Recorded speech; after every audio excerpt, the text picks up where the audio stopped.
Buried in the white darkness, a newborn life was slipping away. The mother could barely stand, but she would not leave her calf. Inside the cabin, the old woman heard something the storm tried to hide. He knew that sound, and he knew there was no time to wait. Every step erased behind them, but the cry kept pulling them forward. At the edge of the ditch, they found a mother still guarding the life she could not save alone.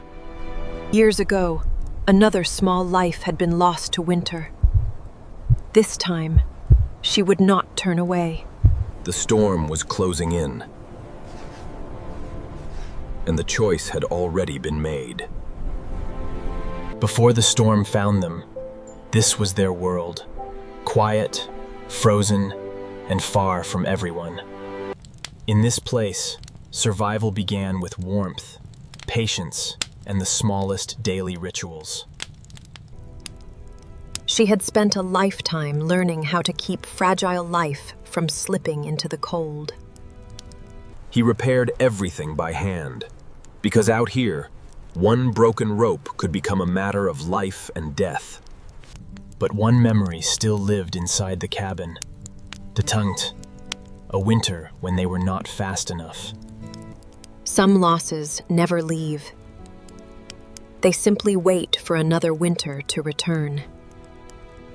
That morning, the snow was deeper than it looked, and the storm had not yet begun. Out here, weather does not arrive gently.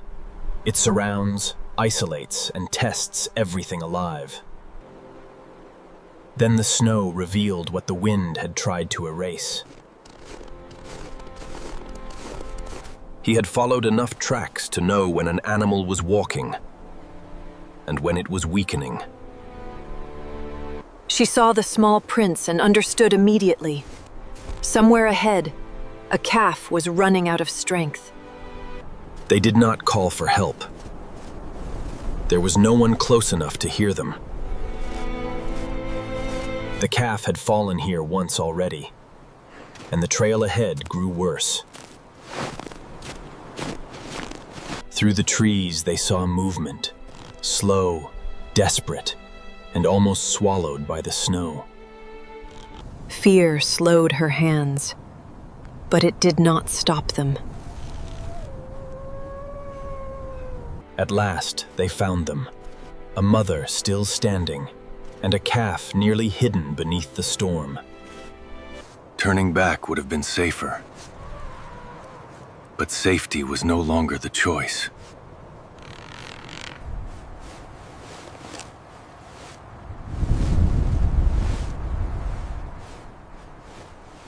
The mother did not trust them, but she was too tired to fight the cold alone. He moved slowly, clearing the snow first, because panic could hurt the calf more than the cold. She did not reach for the mother. She offered food, space, and patience. Then the storm changed. In seconds, the way home disappeared.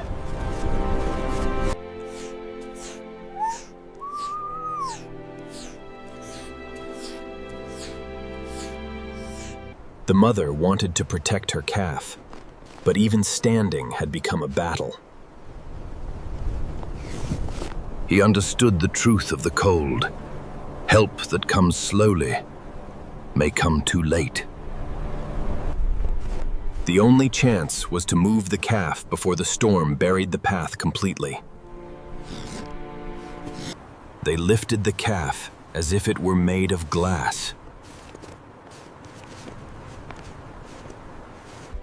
Before they moved, the mother touched her calf one more time. From above, they were almost nothing. 4 living shapes against an endless frozen world.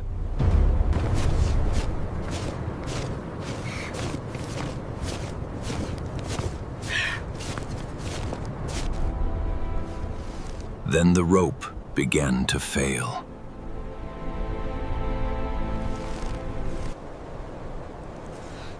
He had only seconds to make the knot hold.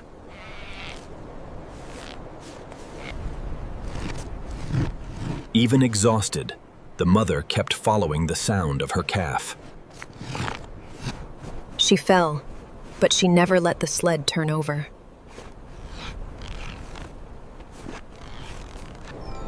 At last, through the white darkness, home appeared. They reached shelter, but the rescue was far from over.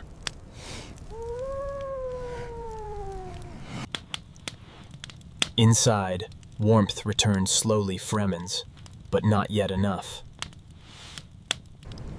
Then another danger emerged. Even the fire began to lose its fight against the cold. He turned to the stove at once, because if the fire failed, the calf might never recover. Beside the fire, she worked with quiet patience, willing the small body back toward life. Outside, the mother stayed, where she could still see her calf. She offered warmth in the gentlest way she knew, never forcing, only waiting. Between the fire and the storm, every small movement mattered. The past watched from the wall, while the present still had a chance. Then, almost too quietly to notice, the calf began to come back. Night came, but sleep did not.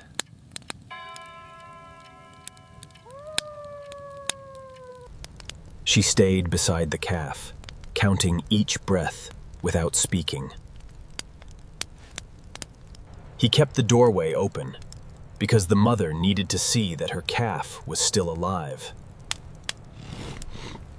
Outside, the mother rested, but she never turned away from the door. Then a small leg moved, almost nothing, but enough to fill the room with hope. She did not celebrate. Out here, hope had to be protected as carefully as life itself. For the first time that night, mother and calf could see each other without the storm between them. In that small cabin, the past and present sat together beside the fire. By morning, the calf was still weak, but the cold no longer owned every breath. Then it tried to stand.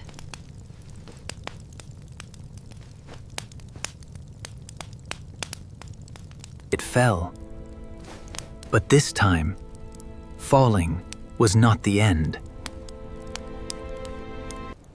He did not lift it. He simply stayed close enough for courage.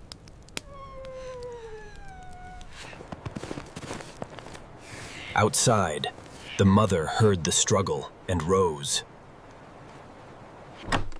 And the first place it walked was back to its mother.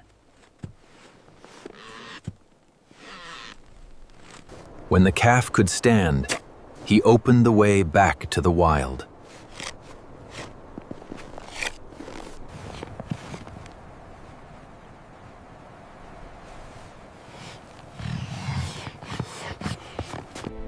The calf did not understand gratitude, but it understood warmth. For a moment, the winter that had taken so much gave something back. They had been given a path away, but they chose the shelter. So he made room for them, Cand, not as captives, but as guests of the cold. Hours passed. The path stayed open, but the mother and calf stayed near the home that had saved them. The calf was still fragile, but every step carried more life than the last. She did not try to tame the wild. She simply made the wind a little less cruel. Trust did not arrive all at once. It grew quietly, between hammer strokes and shared silence. By the cabin, the snow began to hold a new kind of story. Human steps beside wild ones. The calf drank on its own now, a small act, but a powerful sign that life was returning. The wild stayed wild, but fear no longer filled the space between them.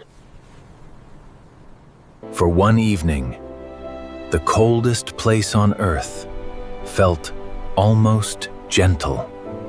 That night, they closed the door home, but they left the light outside.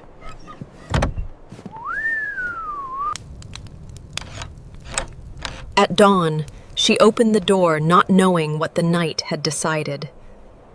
They were still there, not trapped, not forced, simply unwilling to leave.